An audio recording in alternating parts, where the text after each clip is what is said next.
En juin 1940, un vent de changement se mit à souffler sur l'Europe. L'Allemagne nazie avait envahi presque tous les pays situés au nord, au sud, à l'est et à l'ouest de ses frontières, terrorisant les populations civiles, détruisant les villes et repoussant les troupes alliées qui avaient tenté de stopper son avance.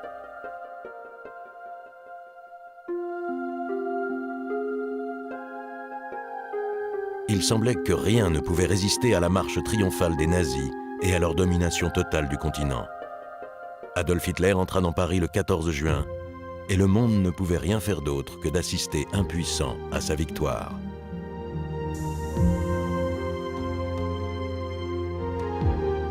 Les troupes allemandes avaient submergé la France et les généraux d'Hitler recevaient enfin la rançon de leur succès. Mais une nation refusa de capituler.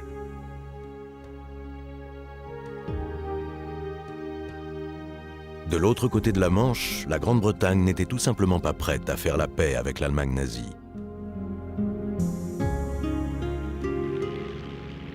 Les avions du Troisième Reich commençaient à envahir l'espace aérien britannique. Adolf Hitler allait comprendre pourtant qu'il devait désormais faire face à une population déterminée à défendre ses plages, ses villes et ses villages à n'importe quel prix.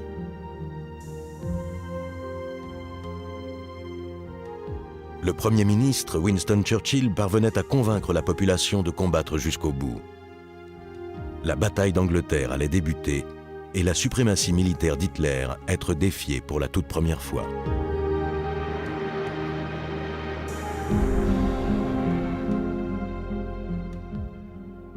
Cette bataille historique pour protéger l'Angleterre et la démocratie marquait une étape fondamentale dans une guerre qu'il semblait alors impossible aux Alliés de gagner.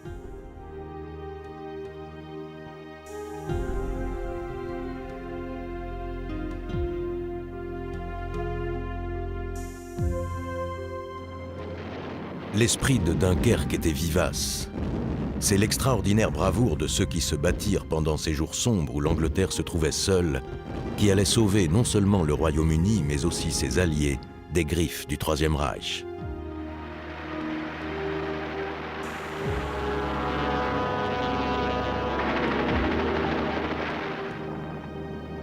De la terreur du Blitz aux extraordinaires batailles aériennes, sans oublier bien sûr les événements qui se déroulaient en même temps en Extrême-Orient et dans les déserts d'Afrique du Nord, ce film vous apporte la preuve que, en dépit de tout, le monde libre se relevait pour faire front à Hitler et à son axe du mal.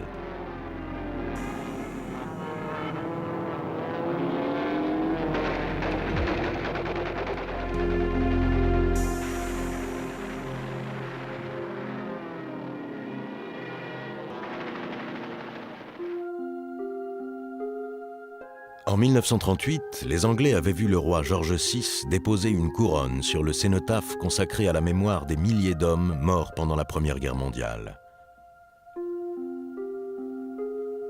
À ce moment-là, peu nombreux étaient ceux qui réalisaient à quel point leur nation était proche d'un nouvel et encore plus terrible conflit, et que la paix que le monde chérissait depuis 20 ans touchait à sa fin. Car des ruines de la Première Guerre mondiale, de nouvelles et dangereuses puissances émergeaient. Le dictateur italien Mussolini était impatient de créer un nouvel empire romain. Et Adolf Hitler avait rallié le peuple allemand à ses exigences de nouveaux territoires et à son rêve fou d'un monde dominé par la race aryenne. Lorsque les nazis envahirent la Tchécoslovaquie en mars 1939, les alliés traditionnels, la France et la Grande-Bretagne, se retrouvèrent dans une situation difficile, sinon insoluble. Le président français, Albert Lebrun, effectua une visite d'État en Angleterre, assurant le public que les empires solidement établis étaient une assurance face à ces nouveaux dictateurs. Mais il fut vite évident que les belles paroles et les promesses rassurantes ne suffisaient pas pour contenir le terrible orage qui allait souffler sur le continent. Le 1er septembre 1939, Adolf Hitler prit l'initiative et envahit la Pologne.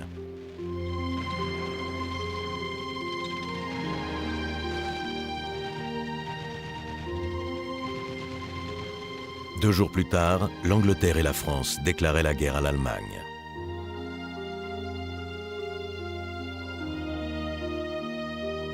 Ce chaos plongea la Pologne dans l'horreur totale de l'occupation nazie, tandis que sur le sol britannique, on empilait les sacs de sable et que les enfants étaient évacués des grandes villes.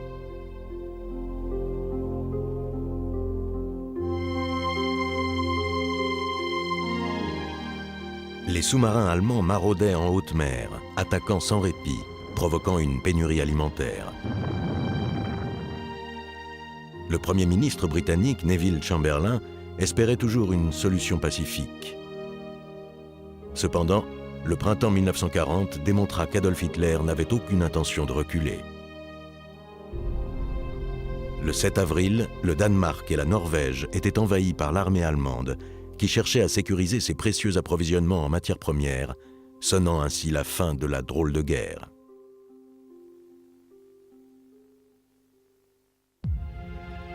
Les troupes d'assaut d'Hitler n'avaient pas été stoppées en Scandinavie. Le 2 mai, elles attaquaient les Pays-Bas, avec, en ligne de mire, la France.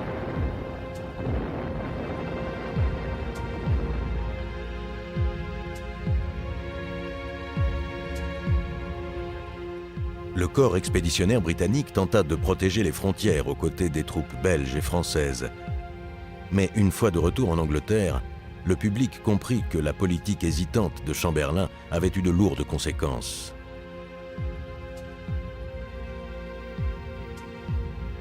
Les nations européennes tombant comme des dominos, il devenait évident que le mot « paix » ne faisait pas partie du vocabulaire d'Hitler et que la seule option était de bâtir une ligne de défense pour repartir à l'attaque. Chamberlain n'avait plus le choix. Un nouveau leader devait être nommé à la tête d'une coalition gouvernementale de guerre prête à affronter le cours de l'histoire. Ce fut Winston Churchill, un homme d'État qui connaissait le sens profond du mot « guerre », qui fut désigné. Il descendait d'un des plus grands chefs militaires britanniques, Lord John Churchill, qui avait écrasé les troupes de Louis XIV lors de la bataille de Blenheim en 1704.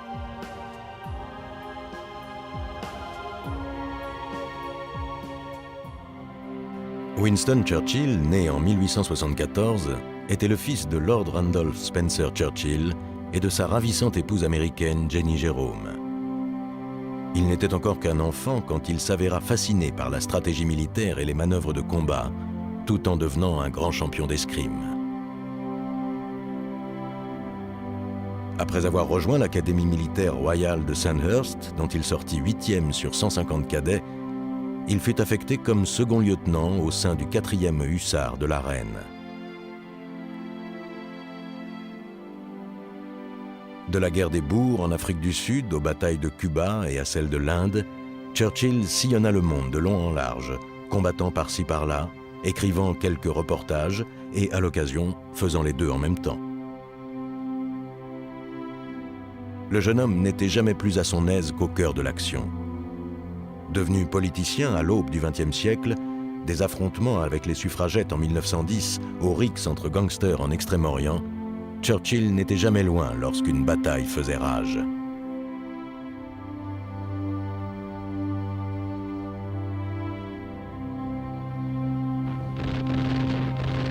La Première Guerre mondiale s'approchait à grands pas et les actions de Churchill étaient fréquemment controversées et pas toujours couronnées de succès. Lorsqu'il fut nommé Premier Lord de l'Amirauté en novembre 1914, il élabora une stratégie pour sécuriser une voie d'approvisionnement naval vers la Russie en s'emparant de Constantinople, ce qui s'avéra problématique dès le départ. Cette campagne fut un désastre et des milliers d'hommes, pour la plupart des volontaires néo-zélandais et australiens, furent massacrés à Gallipoli dès le début des combats. Très impopulaire dans les cercles politiques en raison de son franc-parler, Churchill fut le bouc émissaire du désastre, même s'il ne pouvait être le seul à en porter la responsabilité. Il fut démis de son poste de Premier Lord de l'Amirauté et il connut une traversée du désert de 20 ans avant de retrouver une nouvelle opportunité de prouver sa valeur aux Britanniques.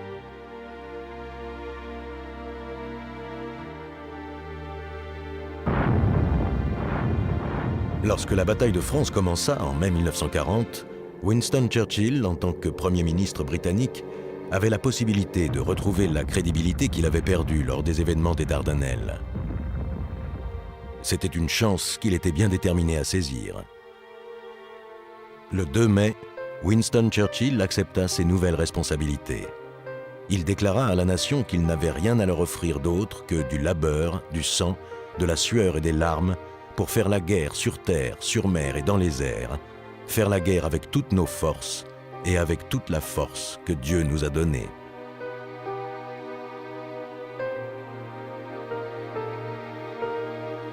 Cette rhétorique particulièrement habile prépara le peuple britannique pour la bataille qui l'attendait. Et lorsque les troupes alliées furent encerclées par centaines de milliers sur les plages de Dunkerque quelques semaines plus tard, le Premier ministre se montra cohérent avec son discours. En effet, lorsque les troupes d'Hitler encerclèrent les Alliés, ne leur laissant aucun échappatoire, l'un des événements les plus incroyables de la guerre eut lieu, dans lequel les militaires, tout autant que les civils, eurent un rôle crucial à jouer. Juste sous le nez d'Hitler et de ses généraux, 300 000 soldats alliés furent évacués des plages du nord de la France par une flottille de navires, de bateaux de pêche ou de plaisance qui les ramenèrent en sécurité en Angleterre, prêts à combattre à nouveau.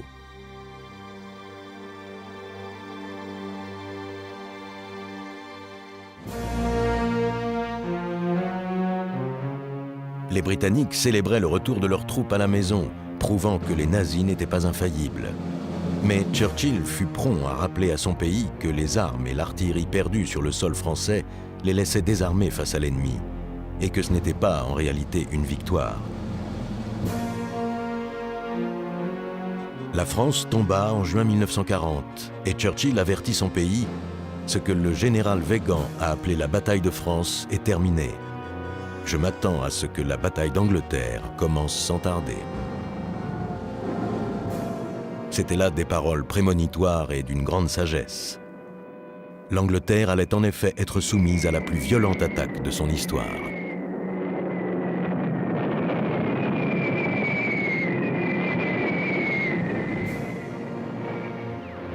La situation de la Grande-Bretagne par rapport aux pays qui avaient été déjà vaincus par la tactique du Blitzkrieg d'Hitler était plus favorable, car depuis un an, le pays se préparait à la guerre. Des barrages de ballons avaient été dressés, les usines avaient augmenté leur production.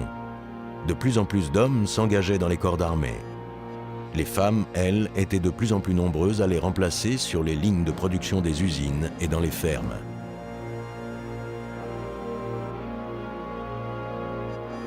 Conjointement, des volontaires venus des pays du Commonwealth, mais aussi des pays occupés par les Allemands, affluaient en Grande-Bretagne, prêts à rejoindre la cause alliée. Bien que toutes les mesures aient été prises pour la défense du pays, la sécurité restait un paramètre important. Churchill, craignant la présence d'espions parmi les étrangers vivant sur le sol britannique, demanda que tous les ressortissants allemands, autrichiens et italiens soient internés sans procès. Durant l'été 1940, des milliers d'étrangers furent envoyés sur l'île de Man, où ils vivaient dans des bed and breakfast et des hôtels qui avaient été organisés comme des camps.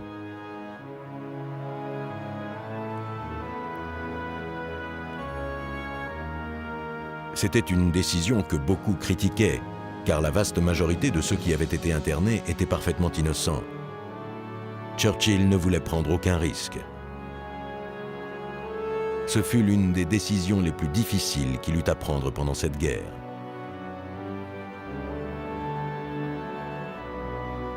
Mais au début de juillet 1940, un autre cas de conscience se présenta.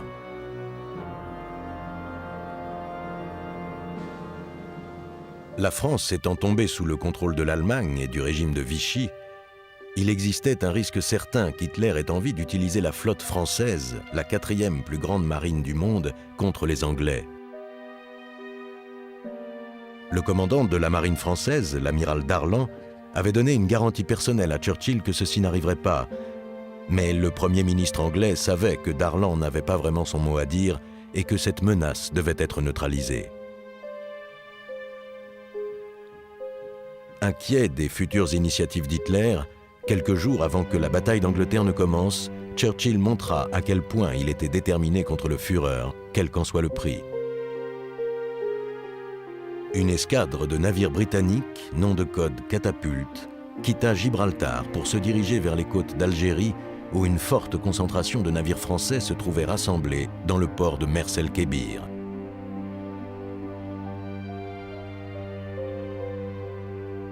Leur mission était de s'emparer des navires français.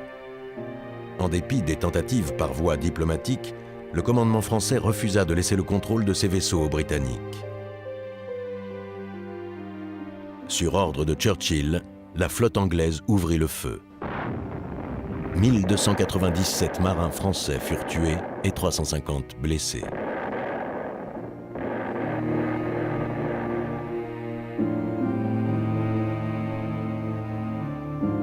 Cette mesure désespérée prise par le Premier ministre déclencha un débat houleux à la Chambre des communes et, sans surprise, envenima les relations entre la France et l'Angleterre pour longtemps.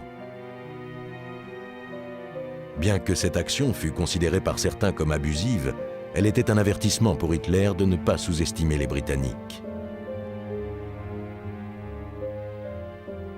Elle démontrait que la Grande-Bretagne était prête à reprendre le combat contre la tyrannie nazie, seule si nécessaire. Churchill déclara plus tard « Dans les cercles gouvernementaux aux USA, il n'y eut désormais plus un seul discours sur l'Angleterre soumise. »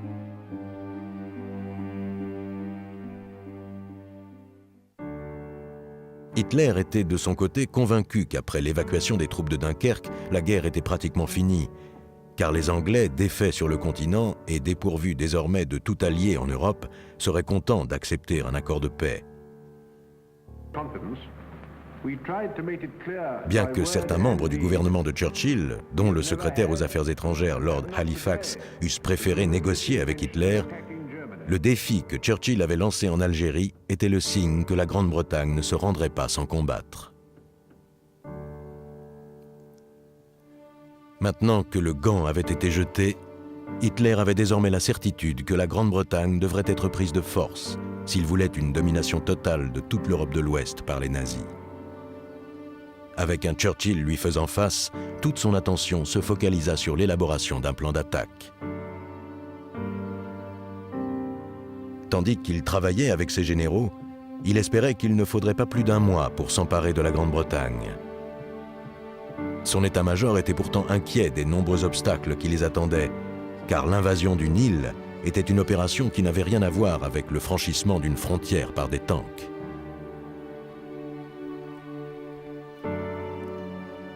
Pendant la campagne de Norvège en avril 1940, les forces navales allemandes avaient été à deux doigts d'être détruites et n'avaient que peu de chances de tenir face à la très puissante Royal Navy si une invasion devait être lancée. Le grand amiral Erich Raeder informa Hitler qu'il considérait le débarquement en Grande-Bretagne comme un dernier recours, et seulement si la Luftwaffe avait neutralisé au préalable la RAF pour donner la suprématie aérienne à l'Allemagne.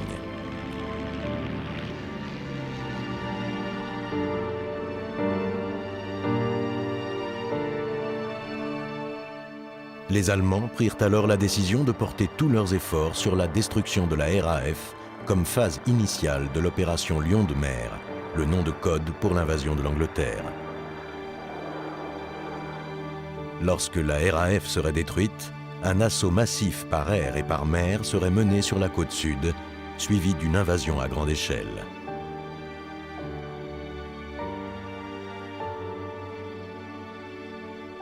« 100 000 soldats, dont de nombreux SS d'Heinrich Himmler, allaient déferler sur l'Angleterre, avec comme mission de détruire toute opposition.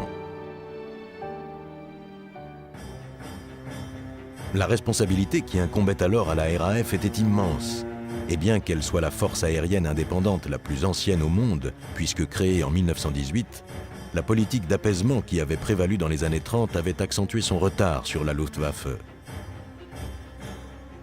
On avait porté la priorité sur la construction de bombardiers plutôt que sur celle de chasseurs capables de défendre le pays.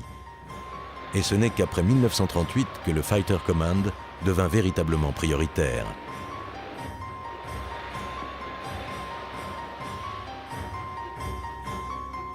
L'Air Chief Marshal Dowding, en charge du Fighter Command depuis 1936, n'avait pas eu beaucoup de temps pour se préparer à la bataille à venir. La principale faiblesse de la RAF était son manque de pilotes expérimentés, spécialement après la bataille de France et les pertes subies dans l'évacuation de Dunkerque.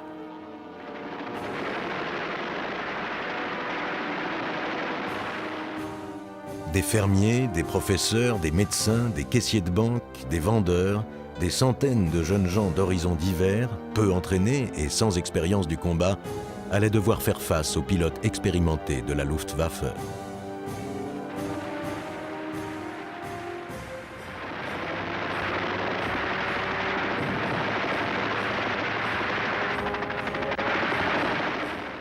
En revanche, ils étaient menés par des chefs expérimentés qui savaient ce qu'ils avaient à faire.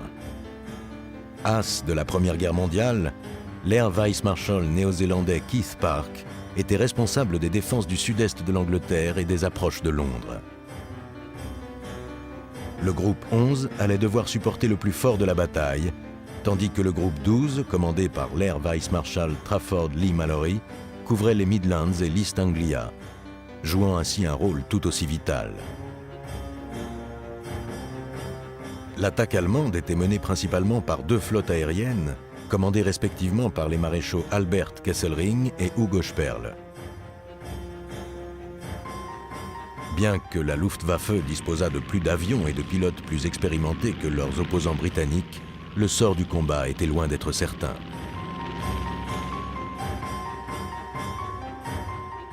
Initialement, les armées aériennes allemandes n'avaient pas été conçues pour combattre pour leur propre compte, mais surtout pour épauler l'armée de terre. Cette tactique avait été utilisée brillamment pour la conquête de l'Europe de l'Ouest par les fameuses attaques éclairs ou Blitzkrieg.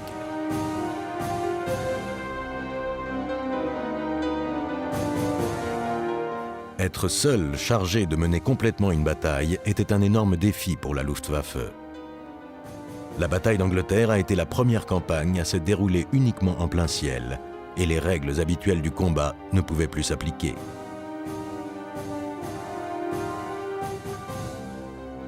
Les Allemands avaient également le désavantage de combattre loin de leur propre base, ce qui leur laissait peu de temps à passer dans le ciel d'Angleterre, le carburant étant le principal paramètre à prendre en compte.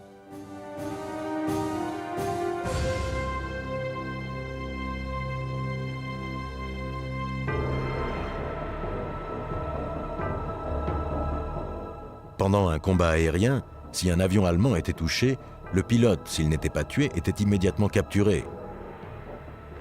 Alors que les pilotes anglais se parachutaient sur leur propre territoire, prêts à combattre dès le lendemain.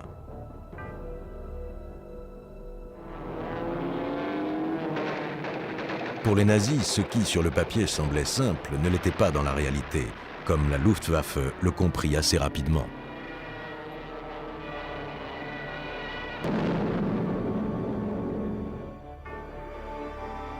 Il y avait déjà eu des raids aériens contre l'Angleterre depuis 1939, mais aucun à cette échelle. Des bombardiers allemands avaient été descendus au-dessus du Firth of Forth et de Scapa Flow dès la mi-novembre 1939 et lors de nouvelles attaques depuis le début de l'année.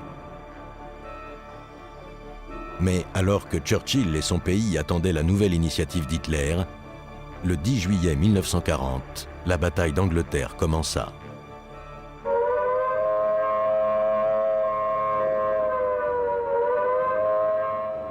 Vagues après vagues, les bombardiers allemands, escortés par la chasse, se jetèrent contre les navires et les ports du sud de l'Angleterre. Et bien que largement en infériorité numérique, 5 escadrons de Hurricane et de Spitfire relevèrent le défi et décollèrent afin d'affronter les modernes chasseurs allemands.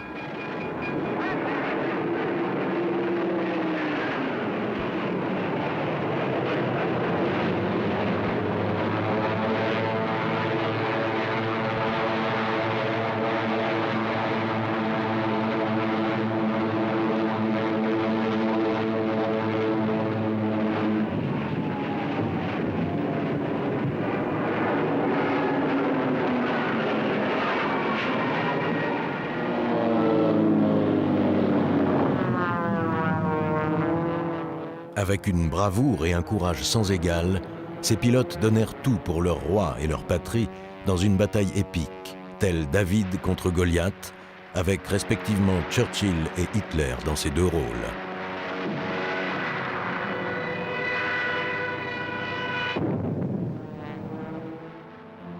Les Allemands perdirent 2 fois plus d'avions que les Anglais, contrariant ainsi les plans d'Hitler, toujours persuadé qu'il ne faudrait pas plus de 4 jours pour mettre la RAF hors de combat. La Luftwaffe découvrait qu'elle avait un combat à mort à mener. Elle devait non seulement affronter la bravoure et la détermination des pilotes adverses, mais ceux-ci disposaient de plus d'une technologie révolutionnaire et secrète qui allait jouer un rôle déterminant dans le sort de la bataille. Ce qui serait connu plus tard sous le nom de radar fournissait aux contrôleurs anglais un préavis d'alerte pour les raids de la Luftwaffe. Les grandes tours scannaient le ciel le long de la côte anglaise. À l'intérieur des terres, le corps des observateurs britanniques employait des méthodes plus traditionnelles, scrutant le ciel jour et nuit, prêts à téléphoner au commandement dès que les avions ennemis étaient en vue.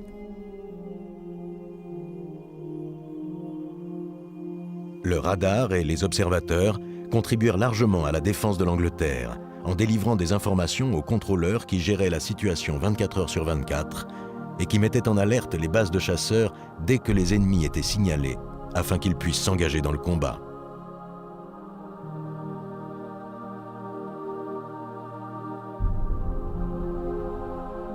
La Luftwaffe ne tarda pas à s'interroger. Pourquoi les Spitfire et les Hurricane étaient toujours là pour les attendre? Ils sous-estimaient l'importance des tours radars. Pourtant, dès 1939, juste avant le début du conflit, les Allemands avaient envoyé le dirigeable Graf Zeppelin pour une mission d'espionnage afin de ratisser les ondes des radars. Alors que l'immense vaisseau aérien faisait des allers-retours le long de la côte Est, les opérateurs radars anglais observaient le plus grand des échos qu'ils aient jamais vus sur leurs écrans. Et pourtant, les scientifiques allemands embarqués n'en eurent pas conscience et arrivèrent à tort à la conclusion que les radars britanniques étaient primitifs et inefficaces. Mais le radar n'était pas le seul point que le renseignement allemand n'avait pu prendre en compte. Au cœur de la campagne anglaise, dans le Buckinghamshire, à Bletchley Park, les casseurs de code travaillaient jour et nuit à décrypter les messages émis par la machine allemande Enigma.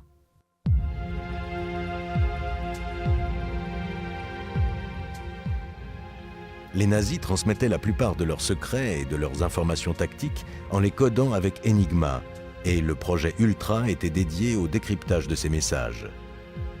Le renseignement Ultra devint si efficace que les Anglais devaient utiliser les informations avec parcimonie pour que les nazis conservent toute confiance dans leur machine Enigma. Les Allemands n'allaient découvrir qu'après la guerre que les cryptographes britanniques avaient cassé le code Enigma.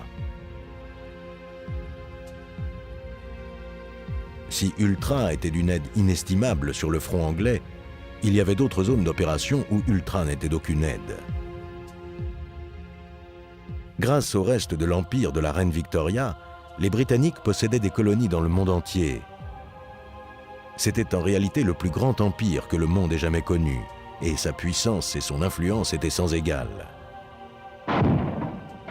Les forces de l'Axe aiguisaient leurs griffes de l'Extrême-Orient au désert d'Afrique du Nord. La menace était partout. La Grande-Bretagne avait donc des soucis à se faire, et pas seulement pour la métropole.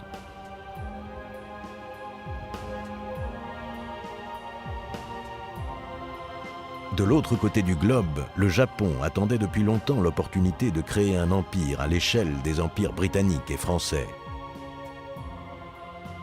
Jusqu'alors, Tokyo focalisait ses ambitions sur la Chine. Depuis 1937, les armées japonaises s'étaient enfoncées profondément dans ce territoire, s'emparant de nombreuses cités et terrorisant les populations civiles. Pendant que les Chinois s'évertuaient à contrer ces attaques, les témoignages sur les atrocités commises par les Japonais étaient de plus en plus nombreux.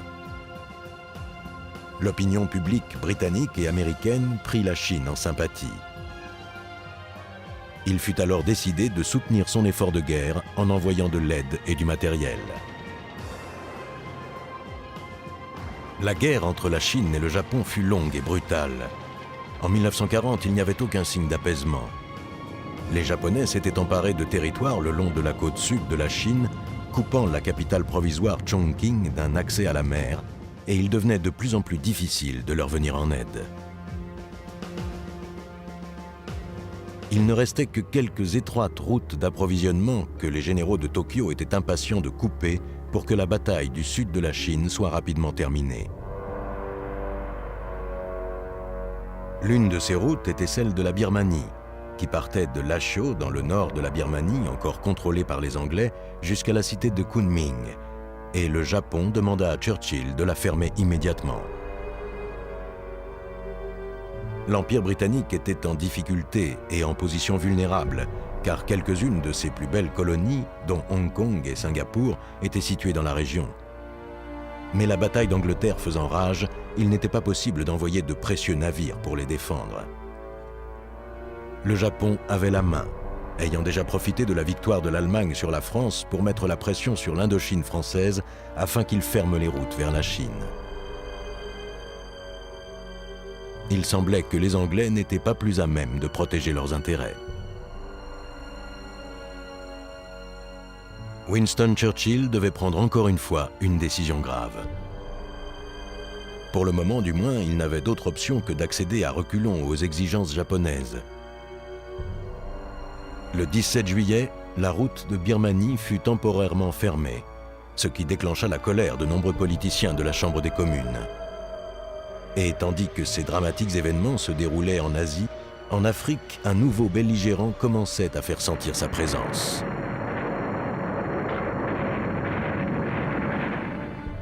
Le dictateur fasciste italien, allié de l'Allemagne nazie, Benito Mussolini, désireux d'étendre le territoire italien, avait commencé à créer un nouvel empire.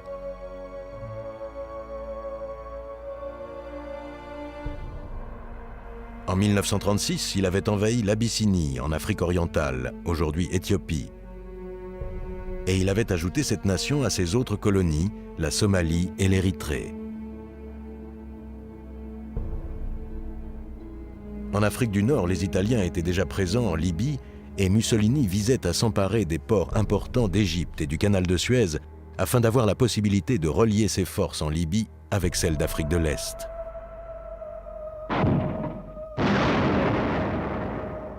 La Grande-Bretagne était en meilleure position en Afrique qu'en Extrême-Orient. Lorsque Mussolini avait déclaré la guerre à l'Angleterre après l'évacuation de Dunkerque, 30 000 soldats alliés étaient entrés en Libye le 14 juin, marquant le commencement de la guerre en Afrique du Nord.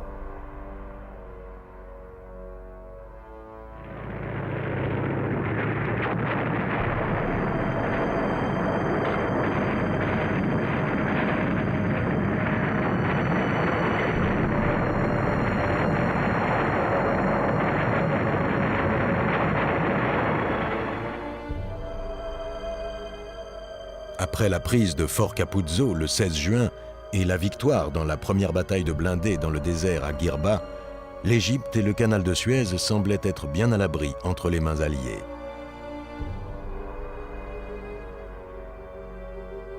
En Afrique orientale, les Italiens connaissaient certains succès et, après quelques petites incursions au Soudan, territoire britannique, et au Kenya, en août 1940, les Italiens et leurs alliés allemands attaquèrent la Somalie. En conséquence, la garnison britannique fut évacuée par mer jusqu'à Aden, un protectorat français, et Mussolini put célébrer sa première victoire sur l'Empire britannique.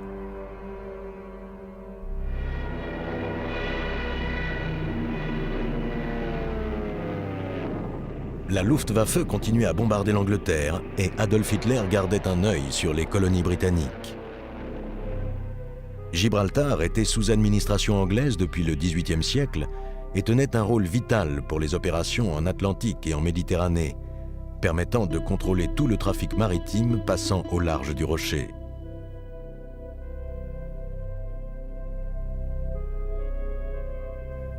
Tout en continuant la préparation de l'opération Seelöwe, Hitler planifiait la mainmise sur cette colonie anglaise pour ainsi fermer la Méditerranée aux navires britanniques et les forcer à traverser l'Atlantique dans un océan infesté de U-boats. L'opération reçut le nom de code Félix. Si elle était couronnée de succès, cela permettrait de mettre la pression sur la métropole britannique déjà soumise aux attaques de la Luftwaffe. Hitler n'avait qu'un obstacle. L'opération devant être lancée depuis l'Espagne, il devait s'assurer de l'allégeance du dictateur espagnol, le général Franco.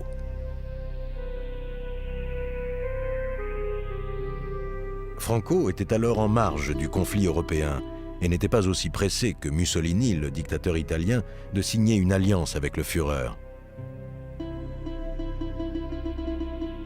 En échange de son aide, Franco réclama à Hitler Gibraltar, le Maroc français, l'Oranie ainsi que du pétrole et une compensation financière en cas de blocus britannique. Volontairement ou pas, les exigences de Franco étaient au-delà de ce qu'Hitler était prêt à payer. Et tout au long de la guerre, Franco continua à mettre des bâtons dans les roues des nazis.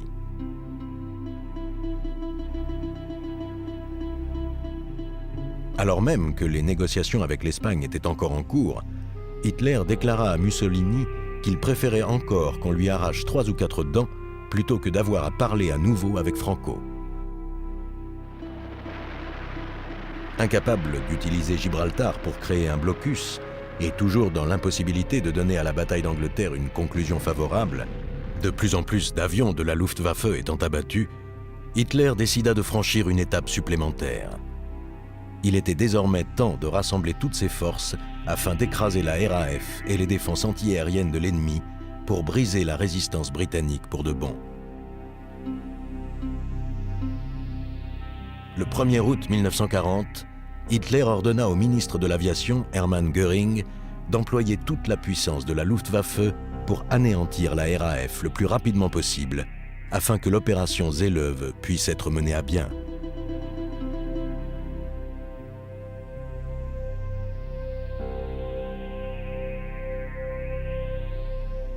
La date du débarquement avait été fixée au 15 septembre, mais avant cette date, la RAF devait être défaite.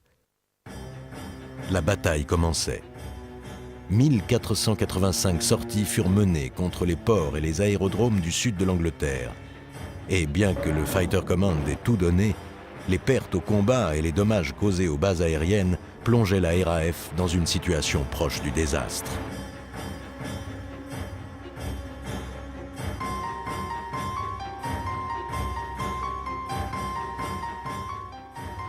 Les pilotes de la RAF étaient épuisés. Comme les bombes continuaient à tomber sur leur pays, ils continuaient à combattre jour et nuit, même si la victoire nazie semblait imminente. Le 16 août, en plein combat, Winston Churchill visita la salle d'opération du groupe 11 et fut profondément ému par la valeur des jeunes hommes qui combattaient en plein ciel. Submergé par l'émotion, il pouvait à peine parler, mais les mots qui lui vinrent à l'esprit furent à l'origine de son discours à la Chambre des communes 4 jours plus tard, lorsqu'il loua la bravoure de la RAF. La gratitude de chaque foyer de notre île, de notre empire et bien sûr du monde entier, à l'exception des demeures des coupables, doit aller aux aviateurs britanniques qui, sans sourciller face au nombre, infatigables en dépit du défi permanent et du danger mortel de leur devoir, sont en train de changer le sort de la guerre mondiale par leur prouesse et leur dévouement. Jamais dans l'histoire des conflits humains, une telle dette ne fut contractée par tant d'hommes envers si peu.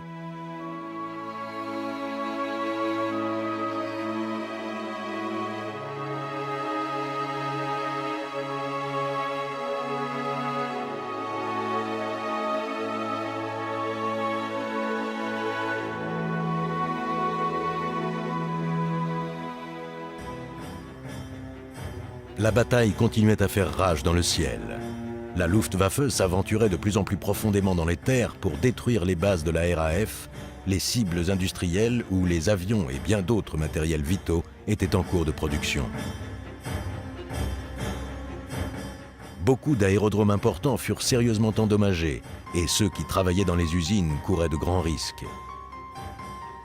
Mais le peuple britannique était déterminé à défendre sa nation et travaillait avec acharnement sous les attaques, si bien que l'effort de guerre ne faiblit pas.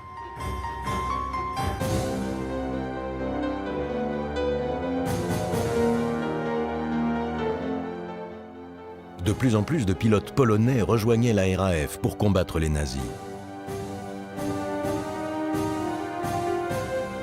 le Squadron 303 se rendit célèbre en abattant plus d'avions ennemis que n'importe quel autre escadron pendant la bataille d'Angleterre.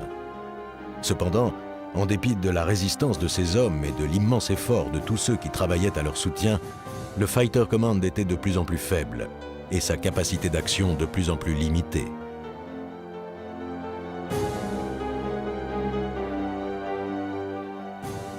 La Luftwaffe était dangereusement proche de venir à bout des défenses aériennes britanniques, mais Hitler, soudainement, décida de changer radicalement le plan de bataille. Hitler avait donné des instructions précises pour que la population britannique ne soit pas touchée sans sa permission expresse. Mais lorsque le 24 août, un bombardier allemand largua par erreur ses bombes sur Londres, le cours de l'histoire changea.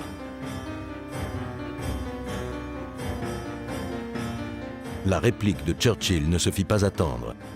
Dès le lendemain, les bombardiers anglais furent chargés de bombes et envoyés sur l'Allemagne pour un raid de représailles sur Berlin. En dépit des très faibles dommages infligés à Berlin par le bombardement, l'effet psychologique du raid sur la population allemande fut impressionnant.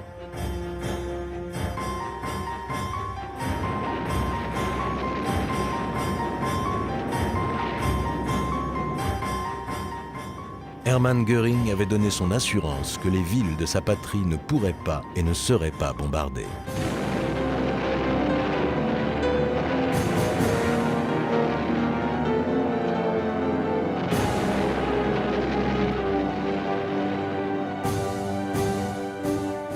C'était une promesse qu'il ne pouvait évidemment pas tenir.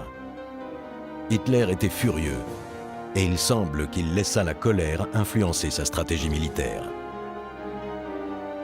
Le Führer était déterminé à venger l'attaque contre l'Allemagne et ordonna que les bombardements se focalisent alors immédiatement sur les villes britanniques, plutôt que contre le Fighter Command et ses aérodromes. Sans le savoir, Hitler offrait à la RAF le répit dont elle avait désespérément besoin. Mais sous le Blitz, c'était le peuple anglais qui subissait les bombardements. Le 7 septembre 1940, en fin d'après-midi, les sirènes se mirent à hurler dans la capitale britannique, car des avions ennemis avaient été repérés se dirigeant sur Londres. Les gens se ruèrent dans les caves des immeubles ou dans les abris anti-aériens les plus proches.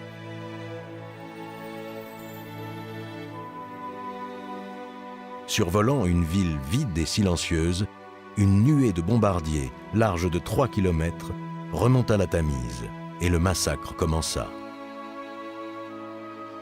348 bombardiers, escortés par 617 chasseurs, survolèrent Londres et après quelques instants, les bombes commencèrent à siffler dans le ciel.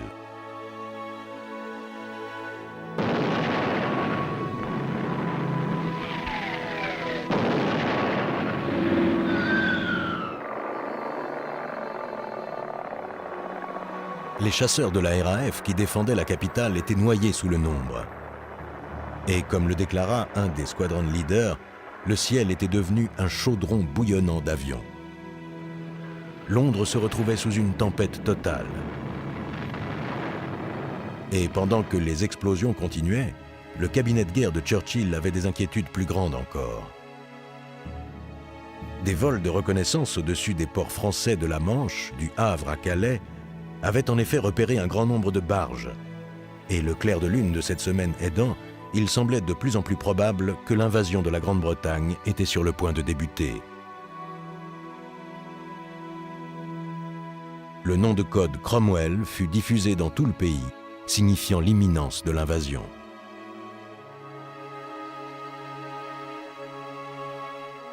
Les divisions côtières furent mises en alerte dans tout le pays et on arma les sites d'artillerie. Ceux qui étaient chargés de la défense du royaume mirent leurs casques d'acier et attendirent l'ennemi.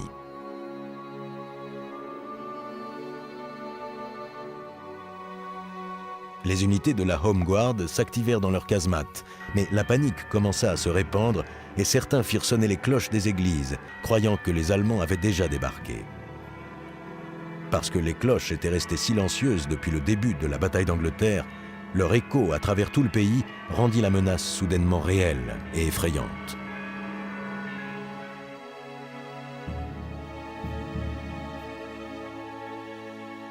À Londres, vers 18h, la première vague de bombardiers avait largué sa charge mortelle et était rentrée.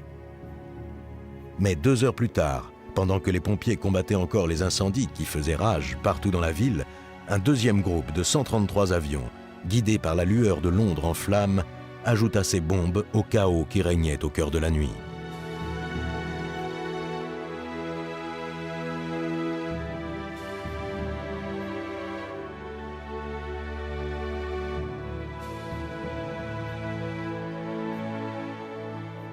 La terre tremblait de toutes parts.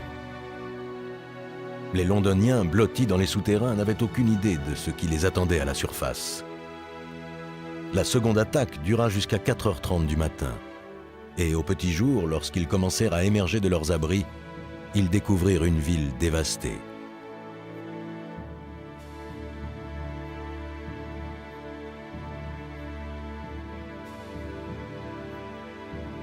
La recherche de survivants commença immédiatement, mais rapidement, on découvrit que plus de 400 personnes avaient été tuées et près d'1 millier d'autres blessées.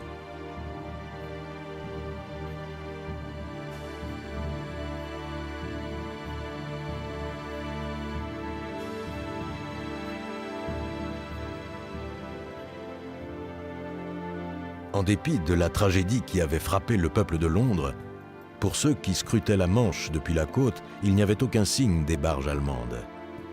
Pourtant, il était évident que l'opération Seelöwe avait été lancée. Cependant, dans un style purement britannique, alors que la poussière commençait juste à retomber, le rôti du dimanche était dans le four, à la maison ou dans celui du voisin, le thé infusait et le moral ne faiblissait pas. Pendant ce temps, Churchill s'exprimait à la radio, louant l'esprit combatif des Londoniens qui avaient survécu aux premiers assauts du Blitz et affirmait que les tactiques atroces d'Hitler ne pourraient briser la volonté britannique. Durant les 57 jours qui suivirent, sans interruption, Londres fut bombardée le jour comme la nuit, et les incendies firent rage sans discontinuer.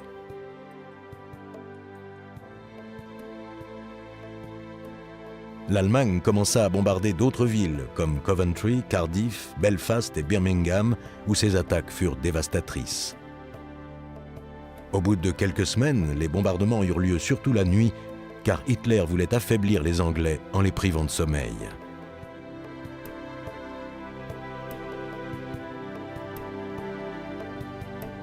Mais même si le massacre continuait, les Anglais combattaient de toutes les manières possibles. Le gouvernement tenta de tromper les bombardiers allemands en imposant un blackout. Les éclairages publics furent éteints, les lumières des voitures devaient être couvertes, et la défense passive s'assurait que tout le monde gardait ses lumières coupées ou dissimulées derrière des rideaux opaques. Des abris étaient construits dans les jardins, et lorsque les bombardements s'intensifiaient, les gens se rassemblaient dans les stations de métro pour dormir. Ce climat de guerre développa dans l'ensemble de la communauté un extraordinaire sens de l'unité. Les magasins restaient ouverts même s'ils étaient entourés des ruines des immeubles alentours. Ceux qui avaient eu la chance de retrouver leur maison debout venaient en aide à ceux qui n'avaient pas eu une telle chance.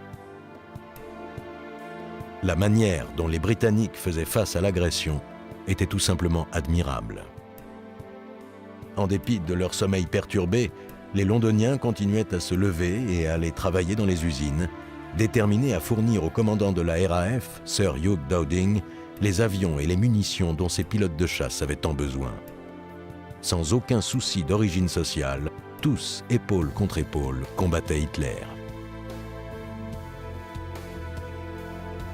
Malgré les craintes pour leur sécurité, le roi et la reine restèrent à Buckingham Palace, afin de montrer leur solidarité avec le peuple britannique.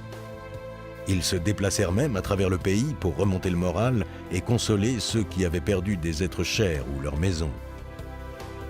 Buckingham reçut pas moins de 9 impacts directs pendant la guerre, mais puisque le palais était également bombardé, la reine déclarait qu'elle pouvait regarder le peuple de l'East End dans les yeux, et plutôt que de saper le moral du pays, ces attaques directes contre la monarchie avaient en réalité l'effet inverse. Les Britanniques étaient rassurés de voir que la famille royale partageait leurs souffrances et que le royaume restait uni. La bataille d'Angleterre et le Blitz se poursuivaient, mais en Allemagne, la controverse grondait autour de l'invasion de la Grande-Bretagne et de l'opération Seelöwe, l'armée et la marine étant incapables de trouver un accord sur la procédure de débarquement. L'assurance qu'Hitler accordait à son plan semblait vaciller, et la date de l'invasion fut repoussée du 15 septembre à la fin du mois. Le 15 septembre, justement, Göring lança une offensive d'envergure pour détruire le Fighter Command.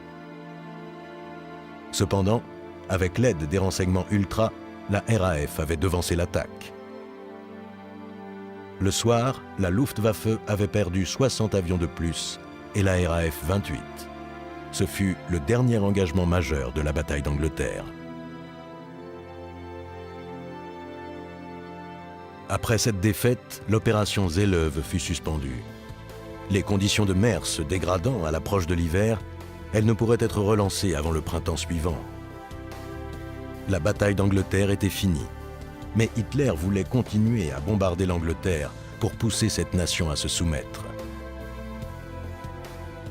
Pendant le Blitz, près de 2 millions de maisons furent détruites, 60 000 civils tués et les blessés innombrables.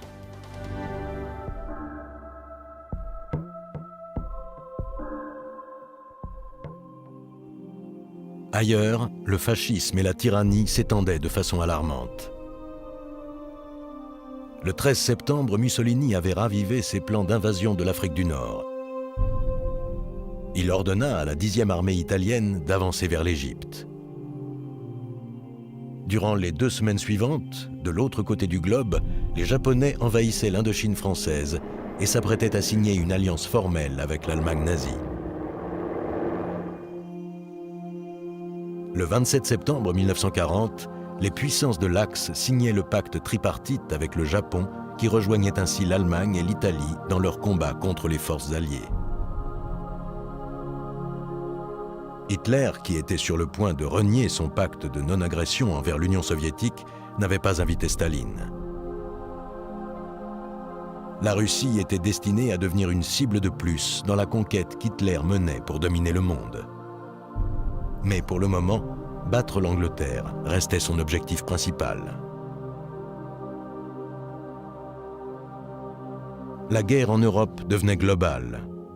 Les combats menés par la Grande-Bretagne avaient stoppé les attaques nazies et faisaient l'admiration du monde entier. La déclaration de Winston Churchill « Nous ne nous rendrons jamais » devenait un inestimable encouragement à la résistance, non seulement pour le peuple britannique, mais pour toutes les nations occupées, terrorisées par le régime nazi. Les Britanniques n'allaient heureusement pas rester seuls bien longtemps, car, conséquence directe du pacte tripartite, les Américains allaient être entraînés dans le conflit, offrant aux Alliés leur puissance impressionnante avec laquelle il allait falloir compter désormais.